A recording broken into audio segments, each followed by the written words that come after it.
Сәлем достар, әскерлердің де жұмыстары оңай емес. Адам болғасын кейбір кезде қателесіп те жатады. Біз бүгін сіздерге әскерлердің қателіктерін көрсететін боламыз.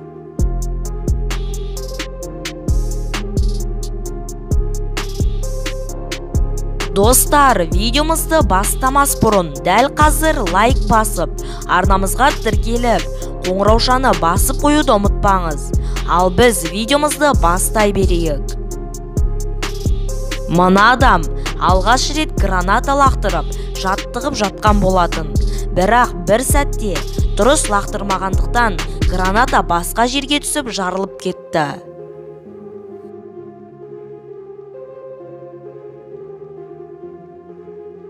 Ал мына видеода да дәл сондай жағдай орын алды. Бұл Қытай солдаты да гранатаны дұрыс лақтырмаған болатын.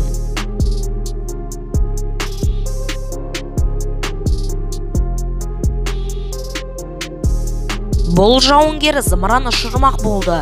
Бірақ бұның ұшырған зымыраны тіпті 10 метрге жетпеді.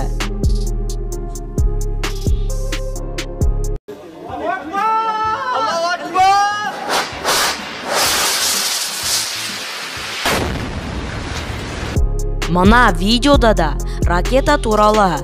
Бұл ракета аспанға ұшырылып, бірден жылдам жерге түсті.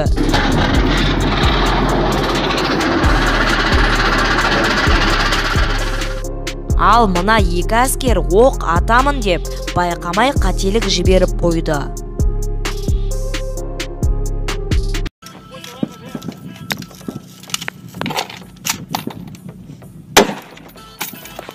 Бұл танкіні өз орнына дұрыс қоямын деп құртып алды.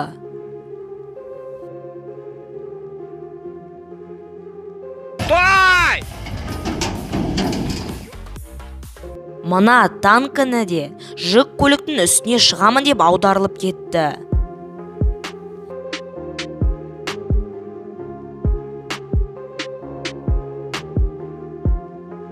Қарапайым қону жаттығуларында десантшылар жабысып қалды.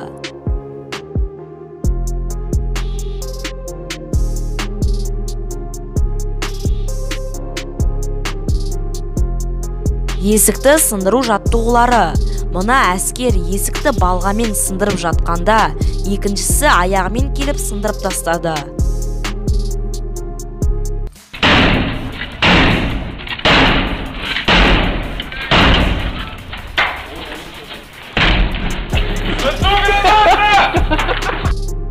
Достар, осымен біздің видеомыз аяқталды. Егер де сіздерге осы видео ұнаса, дәл қазір лайк басып, арнамызға тіркеліп, қоңыраушаны басып қоюды ұмытпаңыз. Ендеше сіздермен бірге болған мен Раймұқұл Абдулнұрхамит. Қызықты мәліметтер арнасы, сау болыңыздар.